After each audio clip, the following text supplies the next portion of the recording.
So I've got this bow here, and this limb I want to reinforce because it kind of started to develop a little bit of a crack, and I'm really worried about it. And this is a pretty heavy poundage bow. So the way a lot of people will just kind of scrap the bow and be like, nah, I'm done, whatever. I put some Gorilla Glue in the crack first. I clamped it on. I did that overnight, so now there's Gorilla Glue in that crack. And all we need for the next part is some braided fishing line. I think this is like 40, 50 pound line. Just something pretty stout, and some super glue. If you already know how to serve a string on a bow, this process is very, very similar. But effectively, we're just gonna be doing wraps around the limb of the bow. And then you put super glue on at the end, and you'll end up with a final product that looks like this.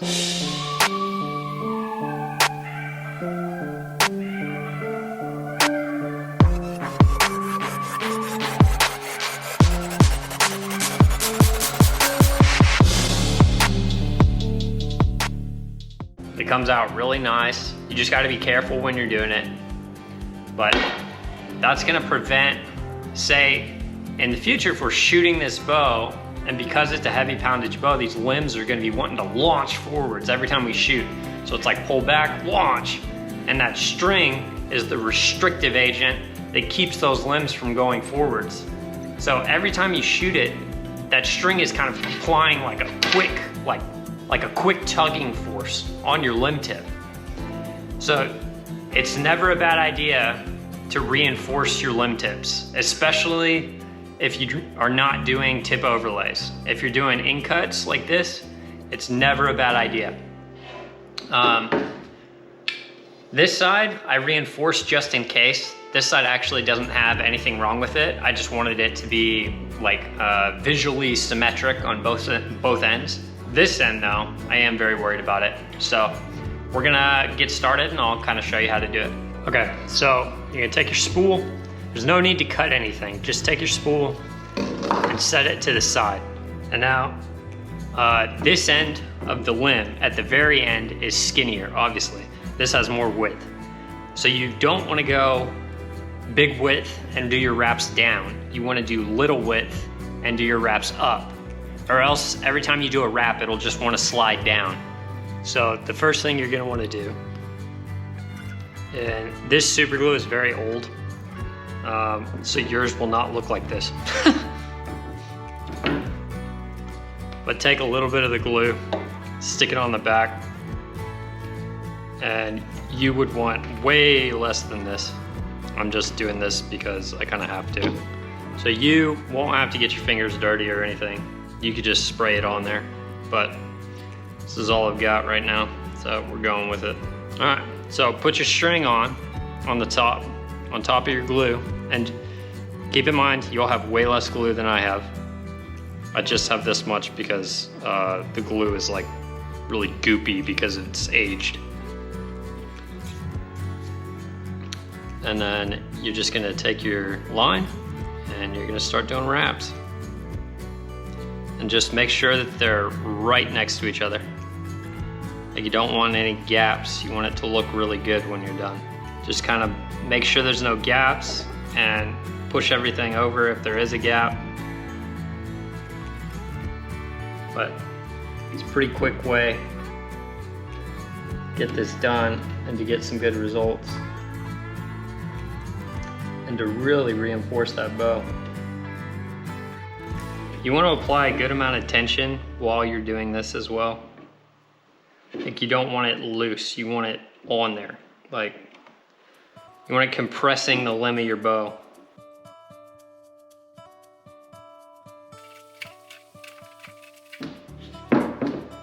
Okay, so we've got some gaps here. We're just gonna push everything down so it's connected. Your nail is a good friend.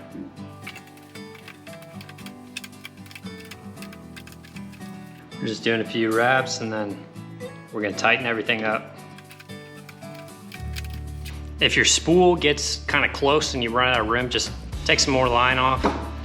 I like to give myself like 3 feet from where I'm working on, and then as I'm wrapping, it's just pulling itself towards us. That's what it'll look like. And then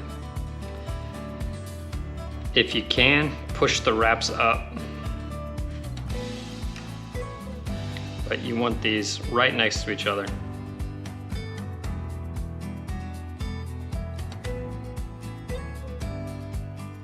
Okay, a couple of those got twisted from me jacking with it, which is fine. Doesn't have to be absolutely perfect.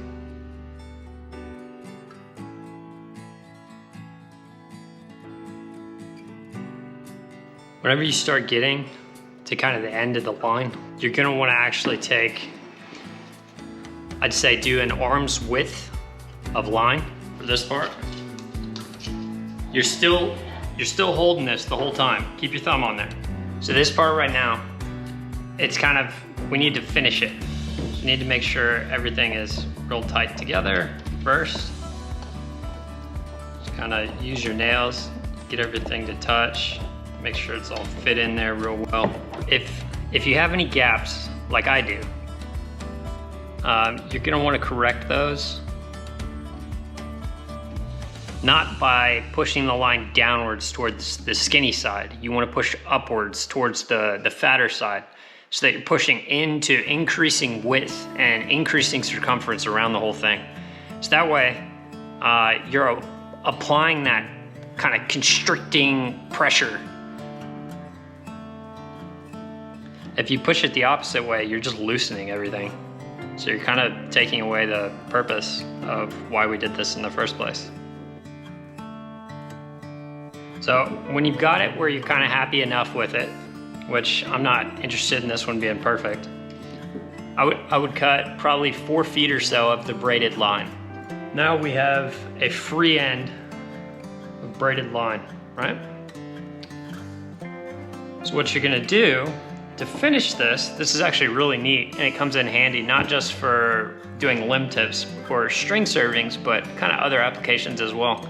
It's just a great way to tie off a line when you're wrapping it around anything really, without having to use a knot.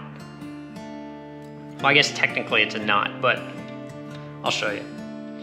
So I have my line wrapping around this clockwise currently. So if my eye was on the end of my finger and I was looking down my limb tip, I'm wrapping clockwise, okay? So this string is coming off the top and it's coming towards my finger on the table right now. So this, right now, it's coming off the front and going down. So what I wanna do is take my left hand and kind of make an anchor point where I'm holding it at the bottom. Okay, so what I want you to pretend like you're gonna do is just continue to do another loop, but you're gonna use your left hand and just kind of interrupt the loop and make like a laggy, slack kind of U shape. So left hand is there, and then I pretend like I'm just gonna do another wrap around the same direction, so it's clockwise from where we were looking. If we're looking at this end tip, it's clockwise.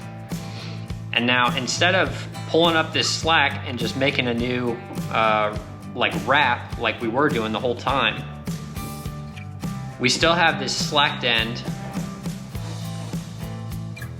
So we still have this slacked end controlled by our left hand. And there's a loop that we've created right here. So this loop is where we're actually gonna pass our line through. So to exaggerate it and make it easy to follow, it's a huge loop now. And we're gonna take the line and you reach across to the back. That's the easiest way for me. Reach across, grab your line, pull it through. Okay? Now the whole time you're doing this, make sure you still have tension on this left hand one. But you just repeat that process. So now we're on the front again. We still have our U shape down here. And you're gonna reach around through the back of your U, grab your line, pull it through. And then you can hold it with your left hand while you're maintaining pressure. Normally I have a much smaller U when I do this. It makes it easier if the U is smaller, but just for demonstration purposes, I'm making it really large just so you guys can see it real well. So just stack these up, and you want your wraps that are running through the U to be relatively close together, because you want a lot of them. The more that you have, it's kind of like a fishing knot. Like the more times you pass through a loop or anything like that, the stronger it'll hold.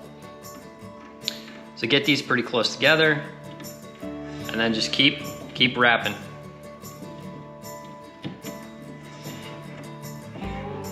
Just make sure, one thing that will not be good is if you're doing the wraps and they overlap like that. You don't want that. You want it to be like a spring. So you want all of them to be kind of in order. You don't want any of them to overlap or cross or anything like that. That's real important for this part. So if you want more wraps, just push everything over, kind of like that. Just make sure that when you push it, you don't cause anything to jump over one another.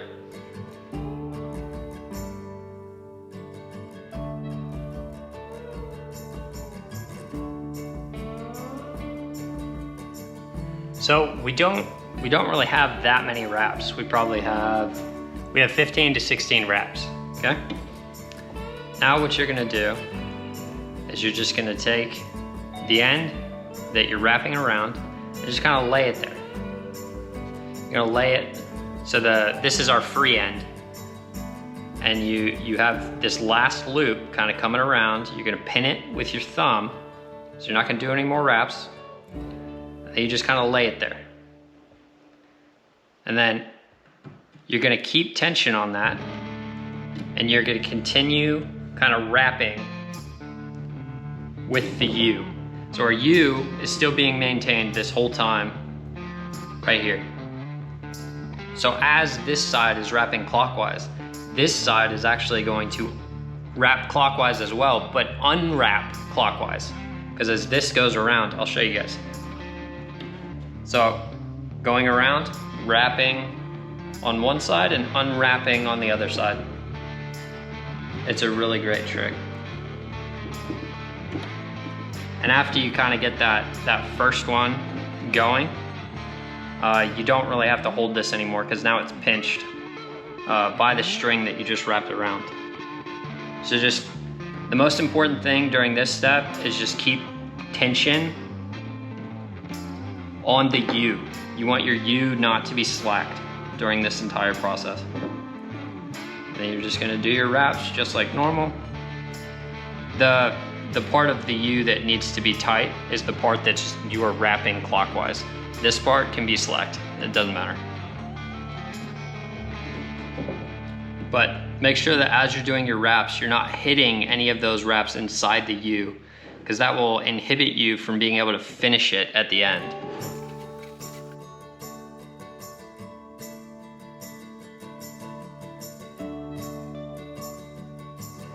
Okay, when you get to the end and there's no more wraps to uncoil, that free tag end that you ran through at the very beginning of the process with the U, you're gonna take that and wrap it around your fingers. Now, the U is kind of what I'm holding right now in my left hand. And if we look at this side, you can see how this string runs underneath all the wraps that we just did. So those 15, 16 wraps, that's just kind of securing this string. And the end of this string is actually what's making the U that your finger's in. So now if we just pull with our right hand, it's gonna cinch down on itself. And it's pretty self-binding. You can cinch it and get it really tight.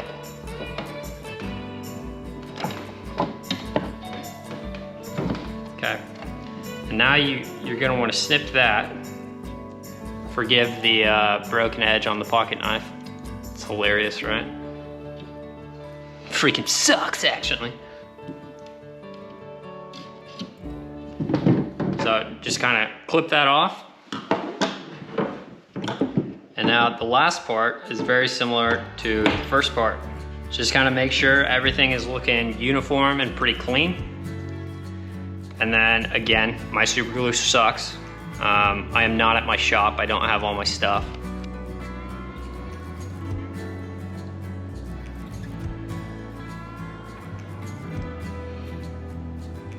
It's actually pretty cool.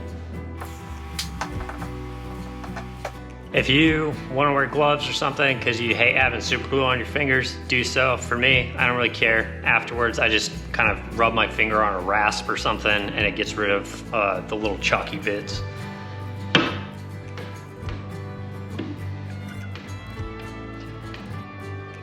Just make sure it's kind of encapsulated. And there's a couple reasons you do that. So one, it'll help to waterproof it. Two, it will keep all those wraps and everything that you just spent a lot of time doing, it'll keep those right in place. And again, for you guys, this part will be a lot easier because yours will be a liquid.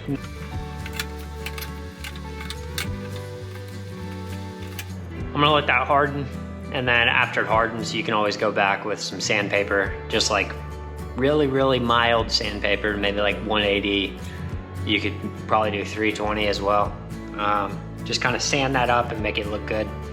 One of the cool things about this is that rawhide is sometimes kind of hard to find unless you make your own. You can order it on kind of more primitive or archery style websites like Three Rivers, that kind of stuff. But the wait time can sometimes be a little while. And for example, if you're out here at the ranch, or if you're out somewhere at a hunting destination, and say you get a crack in your bow or a limb, you might not have rawhide, but something that's highly, highly accessible and very cheap is braided fishing line. And it pretty much serves the same purpose. Like, I very well could have taken a strip of rawhide and done the limb tip with that. I've done that in the past. It works great. If you'd prefer to do that, do that. I'm just trying to give you multiple alternatives or multiple solutions to a very prevalent problem, which is cracks in bows, which doesn't happen. Well, I wouldn't say it's like highly prevalent, but it'll happen, you know? It's just kind of a natural thing. Like the weather changes. Sometimes you don't warm your bow up as much as it should. Sometimes you make a bow that has knocks that aren't built for the strength of the bow you built. That's what happened with this one. I made a really strong bow and I gave it knocks that weren't really suited for that bow. So that's my mistake completely. But I'm not just gonna give up on it because a little crack started. It's like, no, I'm gonna try to fix it. I spent the last couple days kind of hunting around for boar and deer. I've got a cool trad bow boar hunt video coming out. I've also got a compound versus trad video coming out in the next few days, both of which should be really fun. So please tune in. If you like the content, if you like kind of this sort of stuff, kind of the whole goal is it's pretty much in the name. Like, live what you love, get outside, get outdoors, like be what you're meant to be, you know? You'll have more fun doing stuff outdoors and doing some primitive stuff than you have in your whole life. So set the video games down, kind of step away from all that, turn back to what we're meant to do. It's in our DNA, guys. It's in there. It feels good in the soul. I don't know how else to say it. If you like the content, if you like bow builds, if you like hunting, fishing, woodworking, all that kind of stuff, please hit the subscribe button.